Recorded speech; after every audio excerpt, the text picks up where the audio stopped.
Now we can open the bundle on that table in front of the window.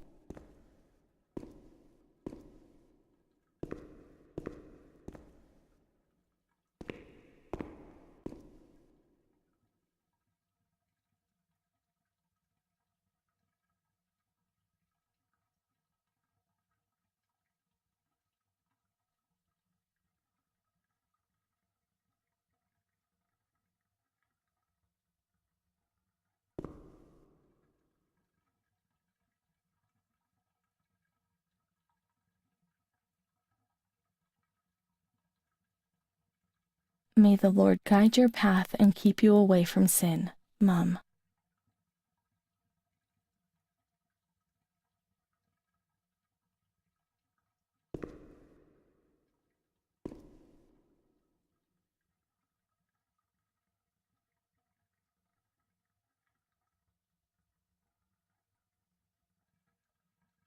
See, Mom was good. I was bad. Mom was worried about Renee and Charlotte. I abandoned Charlotte. We've abandoned her.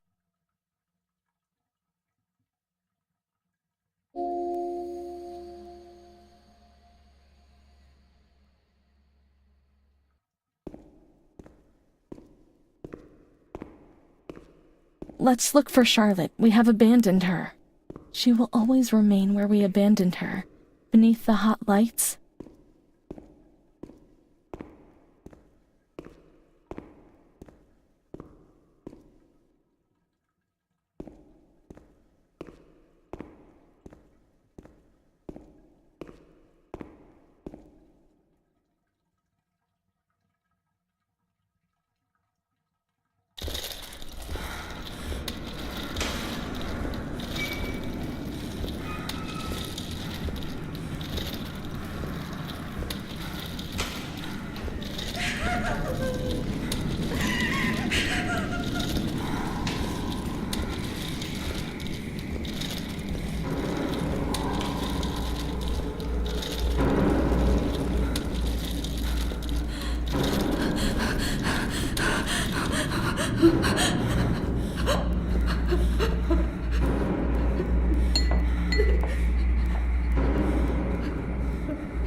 I didn't do anything.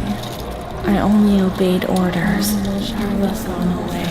I didn't come to get us down. I only obeyed orders. Leave us alone. I didn't do anything. I only obeyed orders. Mom will come and get us now. I didn't do anything. I only obeyed orders. Even though we're bad. Mom won't leave us alone. I didn't do anything. Charlotte gone away. I only obeyed orders. Mom will come and get us now. She loves us, even though we're bad. I didn't do anything. I only obeyed orders.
7th September 1938. The patient frequently indulges in recriminations expressed in an explosive tone of voice.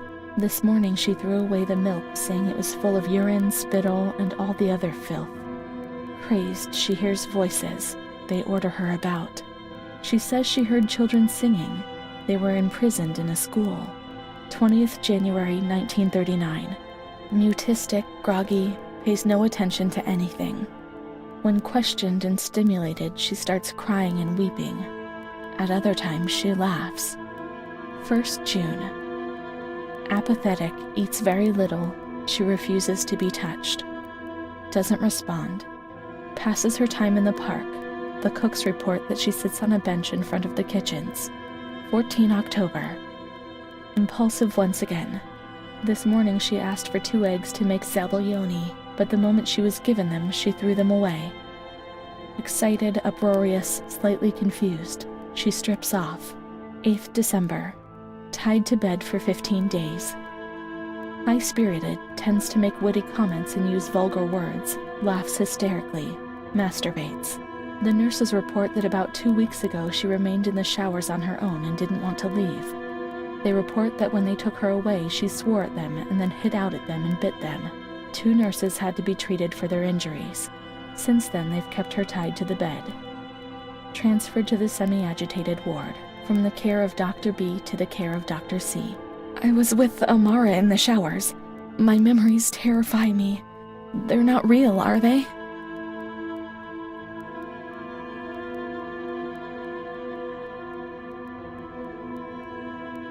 "15th December.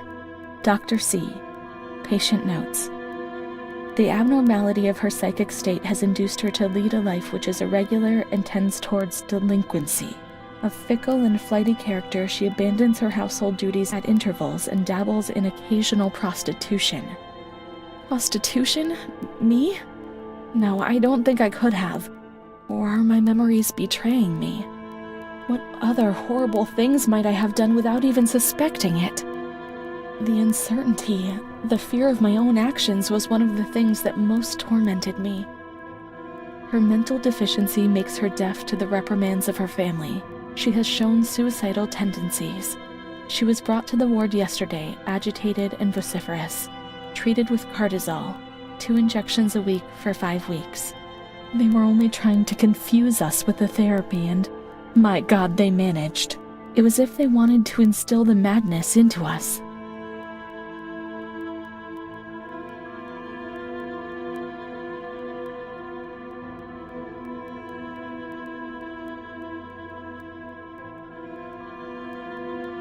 June 2nd.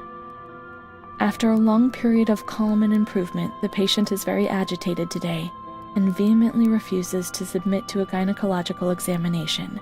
She swore and cursed those who generated her, flailing her arms and hitting out. The patient, according to reports by Dr. B, has been subjected to periodic checkups since she had a spontaneous abortion about 2 years ago in her 3rd month of pregnancy. Conception occurred after she had sexual intercourse with a stranger who sneaked into the hospital park. As detailed in the charges filed at police headquarters in Volterra, a copy of which is attached to these clinical notes. ES therapy. That's how the reality is hidden. It's all carefully planned.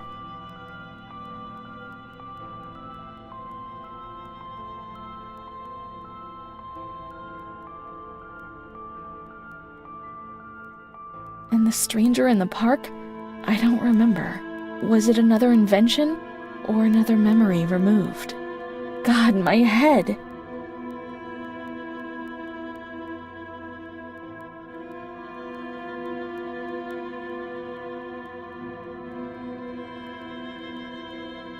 The other Renee, the one the doctor spoke about? The evil one who made you feel ill. The prostitute, the delinquent, the overwrought one. And what was she called?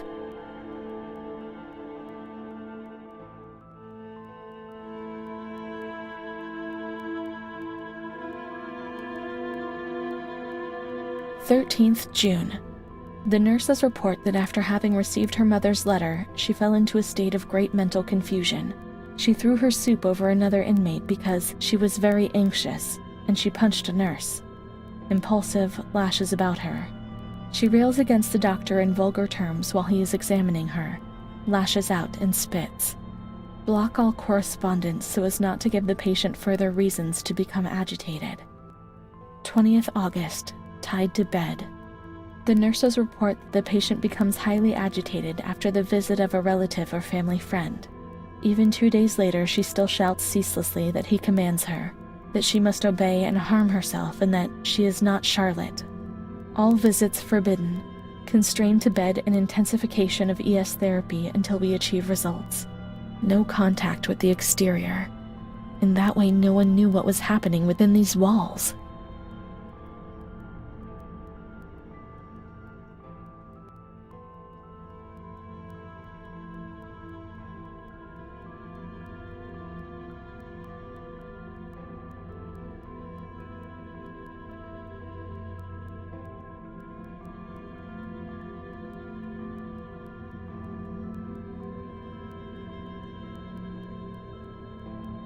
Calm down. You've got to be calm. Don't get agitated. We'll make you calm down. That's the only thing that matters. Is tranquility worth the price of not living?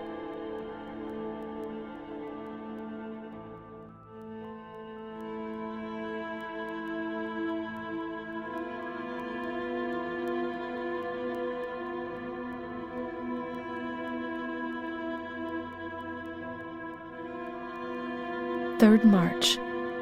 Alert, correct attitude, replies when questioned. The nurses report that the patient is calm. She washes and looks after herself. She affirms the existence of a certain Amara. She says that Amara is a patient who disappeared when she was moved to this ward. No confirmation. Probably a regressive hallucination. Evaluate transfer. Amara invented by me? That's not possible. She was there. I know she was there. I feel it. She must have left traces somewhere.